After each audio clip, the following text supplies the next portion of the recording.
नमस्कार, crime control में आपका स्वागत है। मैं हूं शिवानी। माता पिता अपने बच्चों को अच्छी पढ़ाई और अच्छी परवरिश देते हैं ताकि वो अच्छी जॉब या बिजनेस करें, लेकिन महंगे शौक और रातों रात लखपति बनने की चाहत में युवा जुर्म का रास्ता पकड़ रहे हैं, लेकिन जुर्म की राह उन्हें सलाखों के पीछे ही ले जाती है। मेरठ पुलिस ने 7 लाख की लूट करने वाले ऐसे ही गिरोह को पकड़ा है जिसका एक छात्र एमबीए की पढ़ाई कर रहा है। क्राइम कंट्रोल में आज हम एमबीए पास लुटेरों की शातिराना करतूत से पर्दा उठाएंगे। महंगे शौक और आलीशान जिंदगी जीने के लिए मोटी कमाई की जरूरत होती है, लेकिन युवाओं की जब ये चाहत पूरी होती नहीं दिखती तो वो गुमराह हो जाते हैं। मेरठ पुलिस ने एक ऐसे ही शातिर गैंग को पकड़ा जिसने दिन दहाड़े बैंक के बाहर से एक कंपनी के मैनेजर से 7 लाख रुपए लूट लिए और फरार हो गए थे। बाइक के नंबर और हुलिये के जरिए पुलिस ने कुछ घंटे बाद ही तीनों लुटेरों को धर दबोचा।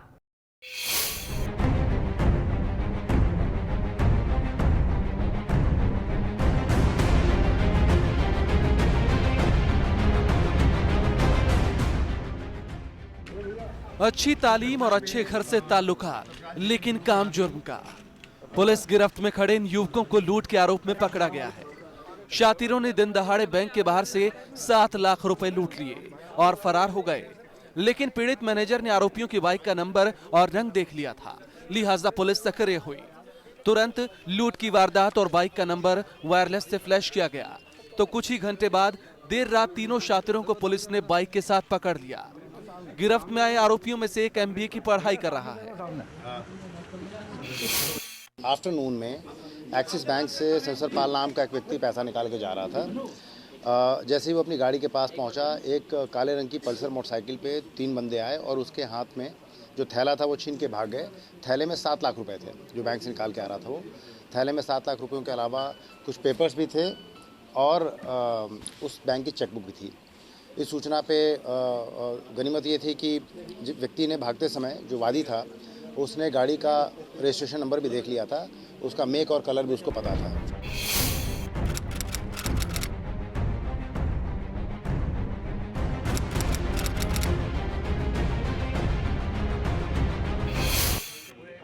सात लाख की लूट की ये वारदात लाल कुर्ती थाना इलाके के एक्सिस बैंक के बाहर की है। मोदीपुरम इलाके के अंसल टाउनशिप के मैनेजर कंपनी के कर्मचारियों को सैलरी बांटने के लिए बैंक से रुपए निकालने गए थे। रुपए निकालकर जैसे ही वो बैंक के बाहर खड़ी अपनी कार के पास पहुंचे, बाइक सवार तीनों शातिरों ने रुपयों से भरा बैग उनसे छीन लिया और हथियार लहराते हुए फरार हो गए। एक हजारी की प्याऊ जगह है, वहाँ पे 3 संदिग्ध व्यक्ति एक मोटरसाइकिल पे जाते हुए दिखाई पड़े। दूर से पता चला कि वो उसी रंग की गाड़ी है। उसको रुकवाया गया तो नंबर प्लेट भी वही निकली और तीनों बंदे वहाँ से गिरफ्तार किए गए। उनके पास से वो थैला भी बरामद हो गया। उस थैले में पूरे 7 लाख रुपए जो लूटे गए थे दिन में, वो सारा कैश बरामद हो गया और जो चेकबुक और बाकी जो पेपर्स थे वो सारा कुछ बरामद हो गया।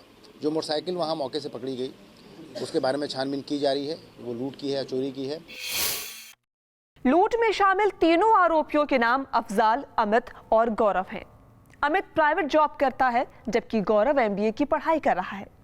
पुलिस ने तीनों को रात में चेकिंग के दौरान पकड़ा जब वो उसी बाइक से कहीं जा रहे थे जिसे लूट के लिए उन्होंने इस्तेमाल किया था। बाइक के नंबर और कलर पुलिस के पास थे ही, लिहाजा तीनों को पकड़कर पूछताछ की गई तो शातिरों ने लूट की वारदात कबूल कर ली। लूट के इस पूरे षड्यंत्र का मास्टरमाइंड चनेंद्र नाम का एक बिल्डर निकला जो अंसल टाउनशिप में ही बिल्डर है। उसे पता था कि मैनेजर अक्सर कर्मचारियों को सैलरी देने के लिए बैंक से मोटी रकम निकालते हैं, लिहाजा उसने ये जानकारी एक लुटेरे को दी, जिसके बाद उसने साथियों के साथ मिलकर मैनेजर को लूटने की साजिश को अंजाम दिया। जो जैनेंद्र नाम का व्यक्ति है वो इनमें से 3 अभियुक्तों में से एक बदमाश को जानता था। उसे मालूम था कि वर्कर्स को, ये जो वादी है इनका काम चल रहा है मोदीपुरम में अंसल स्टेट्स के नाम से, उनको मालूम था कि हफ्ते में, महीने में अक्सर ये हेवी कैश लेकर के जाते हैं वर्कर्स को डिस्ट्रीब्यूट करने के लिए। उसके पास ये सूचना थी, कल की भी बहुत सटीक सूचना उसके पास थी और इस सूचना पे उसने इन 3 बदमाशों से बात की। एक बदमाश से बात की जो बाकी अपने दोनों साथियों को लेकर के मैं वेपन के वहाँ पहुँचा और उसने इस घटना को अंजाम दिया। पुलिस ने चनेंद्र नाम के शातिर बिल्डर को भी गिरफ्तार कर लिया है। गैंग का सरगना अफजाल शातिर क्रिमिनल है। उसके खिलाफ पहले से कई मामले दर्ज हैं। तीनों आरोपियों के पास से लूट की पूरी रकम, बाइक और बैग बरामद कर लिया गया है। पुलिस तीनों की क्राइम हिस्ट्री खंगाल रही है, लेकिन जिस तरह से युवा जुर्म की राह पकड़ रहे हैं वो चिंता का सबब है। क्राइम कंट्रोल के लिए मेरठ से सरफराज अहमद, न्यूज स्टेट, उत्तराखंड, उत्तर प्रदेश। एक के बाद एक लूट की कई घटनाओं का खुलासा कर पुलिस ने बड़ी कामयाबी हासिल की। 10 दिन पहले अमेठी में एक पेट्रोल पंप कर्मी से करीब 3.5 लाख की लूट का पर्दाफाश कर पुलिस ने शातिर आरोपियों को भी धर दबोचा। लुटेरों ने उस वक्त वारदात को अंजाम दिया था जब पंप कर्मी बैंक में पैसे जमा करने जा रहे थे।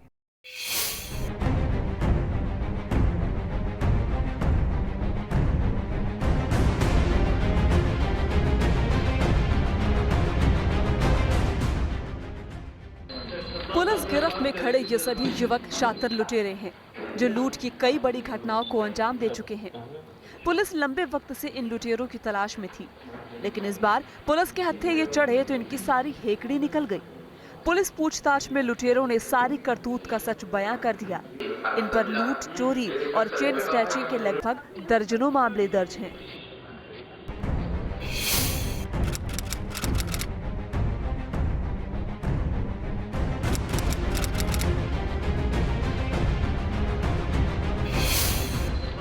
कमरौली थाना इलाके के सोना गांव में पेट्रोल पंप के कर्मचारी से बेखौफ अपराधियों ने लाखों की लूट की थी। पंप कर्मी पेट्रोल पंप के 3,77,000 रुपए बैग में लेकर बैंक में जमा करने जा रहे थे। तभी 2 बाइक सवार नकाबपोश लुटेरे आधम के और हथियारों के बल पर धमकाकर इनसे रुपयों से भरा बैग लूटकर फरार हो गए। उनसे पूछताछ की गई। पूछताछ करने पर कमरौली में 3,77,000 की लूट हुई थी। वो वादी को बुलाया गया, वादी ने इनको पहचान लिया और इनसे रिकवरी भी की गई है। तो इनका गैंग्स जो है उसमें भी लूट किया था। मुसाफिर खाना में चैन स्नैचिंग की भी कुछ दिन पहले घटना हुई थी, वो भी किया है। और इसको जो है पल्सर मोटरसाइकिल जो बरामद हुई है, इसको लूटते हुए बरामद की गई है। पुलिस लाखों के लूट मामले में इन लुटेरों की तलाश कर ही रही थी। तभी बीती शाम मुसाफिर खाना इलाके के दाऊद गांव में 5 बदमाशों ने असलहे के दम पर बाइक लूट की वारदात को अंजाम दिया। इस मामले में पुलिस ने नाकेबंदी की तो सुनील और सलमान नाम के 2 शातिर बदमाश हत्थे चढ़ गए। हालांकि 3 बदमाश अरुण, कमरजीत और अल्ताफ मौके से फरार हो गए। यही अपराधी पेट्रोल पंप कर्मी से हुई लूट में भी शामिल थे। हाँ, इनके ऊपर मुकदमे हैं। एक इसमें सुनील दीक्षित है और जो कि काफी अच्छा क्रिमिनल है। सलमान है, सलमान पर 12 मुकदमे हैं। इसका आपराधिक इतिहास है और ये अच्छे क्रिमिनल्स हैं। और इनका क्राइम का क्षेत्र जो है रायबरेली, सुल्तानपुर यहाँ पर है, अमेठी, तीनों जगह। और ये काफी जो है एक्टिव हैं। पुलिस ने जब गिरफ्त में आए इन आरोपियों से कड़ाई से पूछताछ की तो उन्होंने सारा सच उगल दिया। साथ ही पंप कर्मी से हुई 3.5 लाख की लूट की वारदात भी कबूल कर ली। इन पर अमेठी, सुल्तानपुर और रायबरेली में लूट के दर्जनों मामले दर्ज हैं। फिलहाल पुलिस इनके खिलाफ गैंगस्टर एक्ट के तहत कार्रवाई करने की बात कर रही है। क्राइम कंट्रोल के लिए अमेठी से पप्पू पांडे के साथ bureau report, news state, Uttarakhand, Uttar Pradesh. Diwali के मौके पर अपराधी भी अपना त्योहार मनाने में लगे हुए हैं। शातिर चोर ताला लगे घरों को निशाना बना रहे हैं। नोएडा के सेक्टर 40 में चोरों ने पॉश कॉलोनी में रहने वाले एक कारोबारी के घर में धावा बोला और ताला तोड़कर 1-2 नहीं बल्कि करीब 30 लाख की ज्वेलरी और नकदी पर हाथ साफ कर दिया। वारदात के वक्त कारोबारी के घर में कोई नहीं था।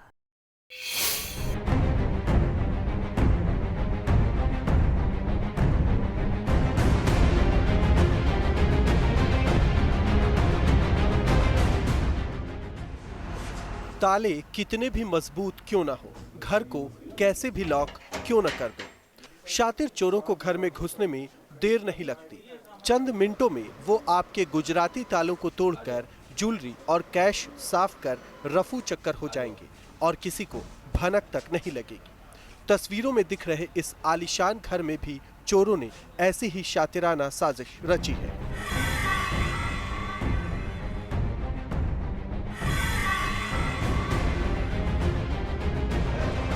टूटे हुए ताले और कमरों में बिखरा सामान देखकर कारोबारी के होश फाख्ता है। घर बंद था, कारोबारी अपने बिजनेस के सिलसिले में शहर से बाहर थे, लिहाजा चोरों को अपने काम में कोई दिक्कत नहीं हुई। 2 कमरों के ताले तोड़कर शातिरों ने बड़े आराम से सेफ और लॉकर में रखी एक-एक ज्वेलरी उड़ा ली। वो लोग फिर मेरे पड़ोसी और वो लोग मेरे घर के अंदर गए। जब वो अंदर गए तो उन्होंने देखा कि सारे दरवाजे टूटे थे, दरवाजे के लॉक टूटे थे, गोदरेज टूटा था, गोदरेज का लॉकर टूटा था, अंडर लॉकर टूटा हुआ था और जितने भी सामान थे बिखरे पड़े थे। वाइफ की जितनी ज्वेलरी थी, वो जो कैश थे, वो सारे ख़त्म थे, गायब थे।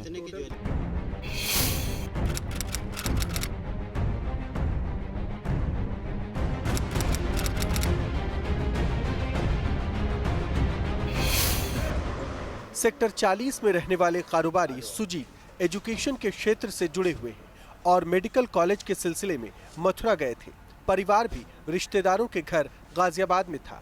3 दिन से घर बंद था, लिहाजा शातिर चोरों ने घर में सेंधमारी कर बड़ी वारदात को अंजाम दे डाला। घर के पास ही रहने वाले किसी शख्स ने उन्हें फोन किया और घर के अंदर लाइट जली होने की बात बताई, जिसके बाद उन्होंने अपने दोस्त को फोन किया।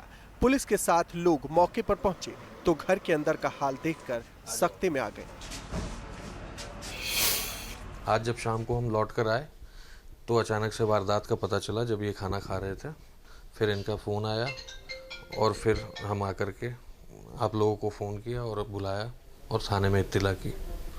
तो सर कितने की लगभग ये चोरी है, कितनी ज्वेलरी थी, कितना कैश? अभी तक तो पूरा अनुमान इन्होंने नहीं लगा पाया है क्योंकि अभी तक फिंगरप्रिंट हुई नहीं है और इस वजह से ये किसी सामान को छू नहीं रहे हैं। पर जैसा बताया जा रहा है इनके द्वारा 25 से 30 लाख के गहने हैं और 15 से 20 के करीब कैश है, तो कुल मिला के 50 के करीब। सेक्टर 40 का इलाका बेहद पॉश है, फिर भी सिक्योरिटी की कमजोर व्यवस्था सवाल खड़े करती है। जाहिर सी बात है, शातिरों ने पहले घर की रेकी की होगी। शायद उन्हें पता था कि घर में कोई नहीं है। बड़ी बात तो ये रही कि चोरों ने आर्टिफिशियल ज्वेलरी को हाथ तक नहीं लगाया। जिस तरह से कमरों के सेंटर लॉक और ताले तोड़े गए, उससे इतना तो साफ है कि साजिश के पीछे बड़े ही शातिर गैंग का हाथ है। अंदर के जो पीछे के 2 बेडरूम हैं उनके दरवाजे खुले हुए हैं और अंदर 2 अलमीराज हैं जिनमें से सामान बाहर बिखरा हुआ है और अंदर से जैसे लॉकर है उसको तोड़ा गया है और सामान निकाला गया। इनके द्वारा जब ये पहुंचे यहाँ पे तो इन्होंने जब देखा तो इनको एहसास हुआ वहाँ पे कि इनके कुछ आभूषण और नकदी थी जो इनके द्वारा इनके घर में रखी हुई थी और वो वहाँ से मिसिंग है। पीड़ित कारोबारी का कहना है कि लॉकर में करीब 40 लाख की ज्वेलरी थी। पिछले साल ही उनकी शादी हुई थी, लिहाजा पत्नी की पूरी ज्वेलरी रखी थी। 20 लाख के आसपास कैश भी था। चोरों ने सब साफ कर दिया है। चोरी की इतनी बड़ी वारदात से पुलिस भी सकते में है। अभी तक जो उनसे बात हो पाई है वो भी अभी इस चीज़ को कैलकुलेट कर रहे हैं। अभी उनको कहा गया है कि वो अपना तहरीर लिख के देंगे, जो एक्चुअल अमाउंट होगा वो तहरीर में आएगा तो वो सूचित कर देंगे। फॉरेंसिक टीम और डॉग स्क्वाड की मदद से पुलिस चोरों का सुराग तलाशने में जुटी है। आसपास लगे सीसीटीवी की फुटेज भी खंगाली जा रही है। उम्मीद है कि जल्द ही चोरों के बारे में पता लगेगा, लेकिन वो कब पकड़े जाएंगे, क्या चोरी का माल बरामद हो सकेगा, इन सवालों पर पुलिस खामोश है। पुलिस अधिकारियों की जुबान पर सिर्फ इतना ही जवाब है कि जांच टीम लगी हुई है और खुलासा जल्द होगा। क्राइम कंट्रोल के लिए नोएडा से शिव त्यागी, न्यूज स्ट्रीट, उत्तराखंड, उत्तर प्रदेश। रात के अंधेरे में वो अकेले ही निकलता था और स्पाइडरमैन की तरह किसी भी घर में दीवार या गेट फांदकर घुस जाता था और फिर कुछ ही देर में लाखों का माल पार कर आराम से रफू चक्कर हो जाता था। एक के बाद एक उसने इलाके के कई घरों को निशाना बना लिया। लोग खौफ में थे और पुलिस हैरान। लेकिन एक दिन वो ऐसे घर में जा घुसा जहां तीसरी आंख का पहरा था। तस्वीरों के जरिए वो फंस गया जाल में।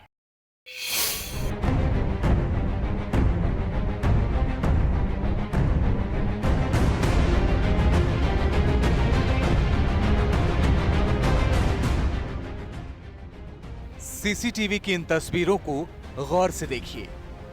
रात के अंधेरे में कैसे ये शातिर चोर गेट फांद कर कैंपस में आया और फिर खिड़की दरवाजों का मुआयना कर अपने लिए माकूल मौके की तलाश कर घर के अंदर दाखिल हुआ। फिर कुछ ही देर में घर में रखी लाखों की ज्वेलरी पर हाथ साफ कर रफू चक्कर हो गया। इसकी करतूत देखकर आप अंदाजा लगा सकते हैं कि अपने काम में यह कितना माहिर है। अकेले ही इसने इलाके के कई घरों पर हाथ साफ कर लोगों का जीना मुहाल कर रखा था। लेकिन जब इस बार ये तीसरी आंख की जद में आ गया, तब इसकी सारी चालाकी धरी की धरी रह गई।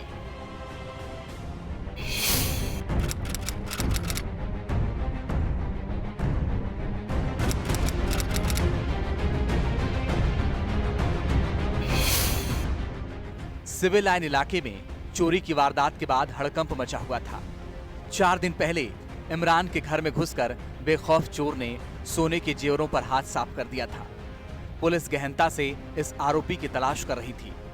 इससे पहले भी कई घरों से गहनों की चोरी की कई घटनाएं सामने आई थी, लेकिन चोर का कोई सुराग पुलिस को नहीं मिल रहा था। लिहाजा पुलिस परेशान थी। लेकिन सीसीटीवी फुटेज सामने आने के बाद पुलिस ने जाल बिछाया और इस चालाक की चाल बेचाल कर दी। शहर में 2 घटनाएं घटित हुई थी चोरी की, जिसमें कि जो चोर था उसके सीसीटीवी फुटेज उसका आया हुआ था। उसके आधार पर सीओ सिटी साहब के नेतृत्व में शहर कोतवाली पुलिस पूरी लगी रही और आज उसको वर्कआउट किया गया है। लगभग 4 लाख के जेवरात जो दोनों घरों से चोरी किए गए थे वो बरामद किया गया है और एक अभियुक्त उसको गिरफ्तार करके जेल भेजा जा रहा है। दरअसल इमरान के घर में सीसीटीवी लगा हुआ था, जिसके बारे में शायद शातिर चोर को पता नहीं था। सीसीटीवी फुटेज देखी गई तो उसने चोर की पूरी करतूत बाकायदा रिकॉर्ड हुई थी, जिसके बाद पुलिस ने चोर को पकड़ने के लिए एक जाल बिछाया और इलाके के सभी ज्वेलरी शॉप पर पुलिस जवान तैनात कर दिए गए। पुलिस को पूरी उम्मीद थी कि वो चोरी के गहनों को बेचने के लिए एक न एक दिन इन दुकानों पर जरूर आएगा, और हुआ भी ऐसा ही। 4 दिन बाद जैसे ही आरोपी एक ज्वेलरी शॉप में आया, पुलिस ने उसे पहचान लिया और धर दबोचा। गिरफ्त में आया शातिर चोर अकेले ही सारी घटनाओं को अंजाम देता था। आरोपी पहले इलाके में घूमकर रेकी करता था, फिर सही घर और सही मौका देखकर वारदात को अंजाम देता था। चोर ने ये बताया कि रात में ये अकेले निकलता था जहाँ सुनसान देखता था, और चूंकि यहीं उस शहर का ही रहने वाला है तो ये घूमता रहता था और घरों को पहले से चिन्हित कर लेता था, और जैसे रात में इसको मौका मिलता था वैसे घर में कूद करके कोई हथियार नहीं यूज़ करता था, कोई असलाह नहीं यूज़ करता था, और ये सीधे घुस करके और जहाँ पे मौका पाता था वहाँ ये चोरी के वारदात कर लेता था। पहले ये छोटी छोटी चोरियाँ करना ये बताया था, तो जिसमें पकड़ा नहीं गया था। एक बार केवल ये जेल गया था, उसके अलावा ये जेल नहीं गया था। ये बड़ी वारदात कर दिया और सीसीटीवी फुटेज में इसके आ गए थे, फोटो आ गई थी, जिसके आधार पर हमारी टीम ने इसको गिरफ्तार किया और इससे माल बरामद किया। आरोपी इससे पहले भी सोने के गहनों की कई और चोरियों को अंजाम दे चुका था। पुलिस इस तक नहीं पहुंच पाई तो इसकी हिम्मत बढ़ती चली गई और चोरियां करता रहा। गनीमत रही कि इस बार इसने जिस घर को निशाना बनाया उसमें सीसीटीवी लगा था और इसकी शक्ल कैमरे में कैद हो गई। आरोपी के पास से चोरी किए गए कई लाख के गहने बरामद हुए हैं। क्राइम कंट्रोल के लिए हरदोई से प्रशांत पाठक, न्यूज स्टेट उत्तराखंड, उत्तर प्रदेश। सराफा कारोबारी और क्षेत्र पंचायत सदस्य की 17 साल की बेटी का शव उसके घर के बाहर ही पड़ा मिला तो कोहराम मच गया। घर वाले बिना पुलिस को खबर दिए शव का अंतिम संस्कार करने की तैयारी में जुटे थे, लेकिन पुलिस को भनक लग गई। पिता का कहना था कि बेटी छत से गिर गई है, जबकि गला रेत कर उसकी हत्या की गई। लिहाजा शक के घेरे में पिता और घरवाले ही हैं।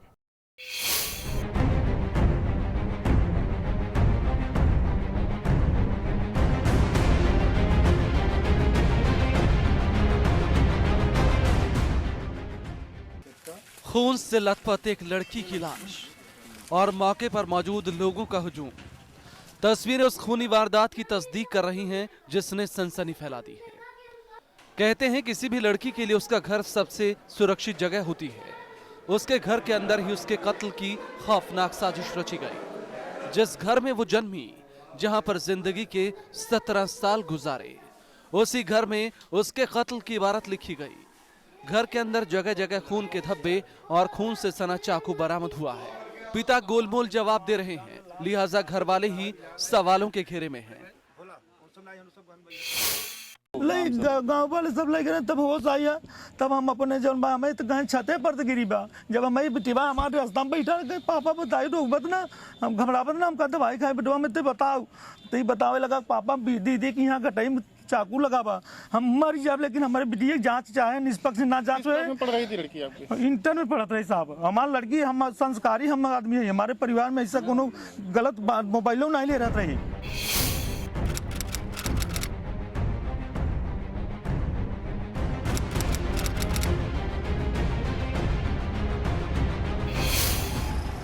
खूनी वारदात सुरियावा थाना इलाके के दानूपुर की है। यहाँ रहने वाले सर्राफा व्यवसायी रविंद्र वर्मा की बेटी रितु की लाश घर के बाहर पड़ी मिली। पिता का कहना है कि वो घर में नहीं थे, लौटे तो पता चला कि बेटी की मौत हो गई है, वो छत से गिर गई है। लेकिन घर के अंदर खून के धब्बे और खून से सना चाकू कुछ और ही कहानी बयां कर रहा है। नाबालिग भाई का कहना है कि गला रेत कर बहन की हत्या की गई है। मेरे दीदी का अस्पताल में लगा था, नीचे बाहर खून पड़ा हुआ था, मैं वहीं पर था, तब फिर भैया लेकर आए, मैं अंदर गया कपड़े लाने, तो कपड़े में होता था चाकू रखा था, चाकू में खून लगा था। मैंने देखा अंदर बाथरूम में कर रहे थे सभी लोग के पंखे से लग के लगा है, लेकिन उसे चाकू किसी ने मारा था। बड़ा सवाल यह है कि बिना पुलिस को कुछ बताए घर वाले ऋतु के शव का अंतिम संस्कार करने की तैयारी क्यों कर रहे थे। पुलिस ने घर की चाबी मांगी तो भी घर वालों ने आनाकानी की, लिहाजा शक घर वालों पर ही है। पुलिस ने पूछताछ की तो अलग अलग बयान सामने आए। पहले बताया गया कि बेटी छत से गिर गई है, फिर कहा गया कि पंखा साफ कर रही थी, तभी पंखे से कटकर उसकी मौत हो गई। पुलिस ने रितु का शव बहरोजपुर गंगा घाट के पास से बरामद किया, जहां घर वाले उसका अंतिम संस्कार करने की तैयारी में जुटे थे। उसके गले और सीने में चाकू के कई निशान हैं। कमरे में खून से सने कपड़े, चाकू, बिखरा सामान और सीढ़ियों में खून से बहुत कुछ साफ है। हालांकि पुलिस पोस्टमार्टम रिपोर्ट का इंतजार कर रही है। उस घटना के बाद ये जानकारी हम लोगों को तब हुई जब इसकी डेड बॉडी किसी नदी घाट पे ले जाकर दाह संस्कार के लिए ले जा रहे थे, तो पुलिस को सूचना मिली। उसके बाद पुलिस डेड बॉडी को कब्जे में लिया, कब्जे में ले करके उसी पंचायतनामा करके पीएम के लिए भेज रही है। क्या लगता है, घर में देखते हैं चाकू बरामद हुई है, अभी क्या लगता है घटना? अभी पहले तो इसका पीएम रिपोर्ट आ जाने के बाद जो चोटें हैं उसका अवलोकन करने के बाद आगे विवेचना में सम्मिलित किया जाएगा। जैसा मिलेगा साक्ष्य उसी आधार पर आगे कार्रवाई की जाएगी। घर वालों ने ही रितु की हत्या की या फिर घर वालों की गैर मौजूदगी में किसी और ने घर में घुसकर इस खूनी वारदात को अंजाम दिया? इन तमाम सवालों के जवाब पोस्टमार्टम रिपोर्ट और पुलिस जांच के बाद ही मिलेंगे। लेकिन गांव के लोग भी खामोश हैं, यानी बहुत कुछ ऐसा है जिसे छिपाया जा रहा है, जिसका सामने आना जरूरी है। क्राइम कंट्रोल के लिए भदोही से संजय कुमार, न्यूज स्टेट, उत्तराखंड, उत्तर प्रदेश। दिवाली के मौके पर शातिर अपराधी भी सक्रिय हैं। नोएडा में कारोबारी के घर में 60 लाख की चोरी की वारदात सामने आई तो मेरठ में शातिर लुटेरे पकड़े गए। अमेठी में भी लूट का खुलासा हुआ। बढ़ते अपराध को देखते हुए हर वक्त सतर्क रहने की जरूरत है ताकि आपकी दिवाली खुशहाल और शुभ हो। क्राइम कंट्रोल के जरिए जुर्म से लड़ने के लिए हम आपको ऐसे ही जागरूक करते रहेंगे। आप सावधान रहिए, सुरक्षित रहिए। जय हिंद।